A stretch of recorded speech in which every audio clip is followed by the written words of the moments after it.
மகாத்மா காந்தி தேசிய ஊரக வேலை உறுதி திட்டத்தில் மகாத்மா காந்தி பெயர் நீக்கப்பட்டதை கண்டித்தும் 100 நாள் வேலைவாய்ப்பு உறுதிச் சட்டத்தை கைவிட்ட மத்திய அரசுக்கு பல்வேறு எதிர்க்கட்சிகள் எதிர்ப்பு தெரிவித்து வந்தனர்.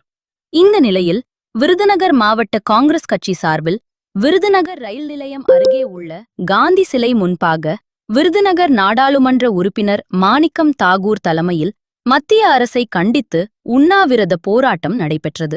மேலும் ரயில் நிலையத்திற்கு முன்பாக உள்ள காந்தி சிலைக்கு மாணிக்கம் தாகூர் எம்பி மற்றும் சிவகாசி சட்டமன்ற உறுப்பினர் இணைந்து மாலை அணிவித்து மரியாதை செலுத்தினர்.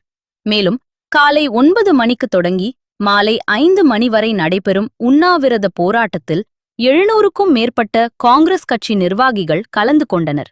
உண்ணாவிரத போராட்டத்தின் போது செய்தியாளர்களை சந்தித்த மாணிக்கம் தாகூர் காங்கிரஸ் கட்சியினுடைய மகாத்மா காந்தி ஊரக வேலை உறுதி சட்டத்தை நிறுத்தியிருக்கின்ற மோடி அரசை கண்டித்து காங்கிரஸ் கட்சியினுடைய சார்பாக இந்தியா முழுவதும் இருக்கின்ற மாவட்ட தலைநகரங்களில் 7 லட்சம் பேர் பங்கு பெறுகின்ற மொத்தமாக இன்னைக்கு 7 லட்சம் பேர் எங்களுடைய டார்கெட். 7 லட்சம் பேர் பங்கு பெறுகின்ற ஒரு உண்ணாவிரத போர் நடக்கிறது.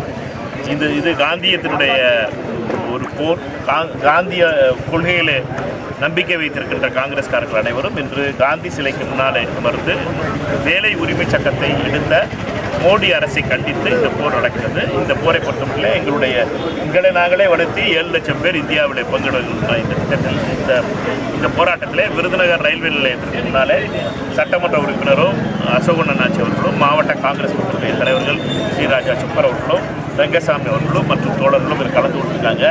இந்த உண்ணாவிரதத்தில் எங்களை பொறுத்தமட்டில் இந்த 100 நாள் வேலைவாய்ப்பு திட்டத்தை மீண்டும் கொண்டு வர வேண்டும் என்ற கோரிக்கையை வைக்கும்.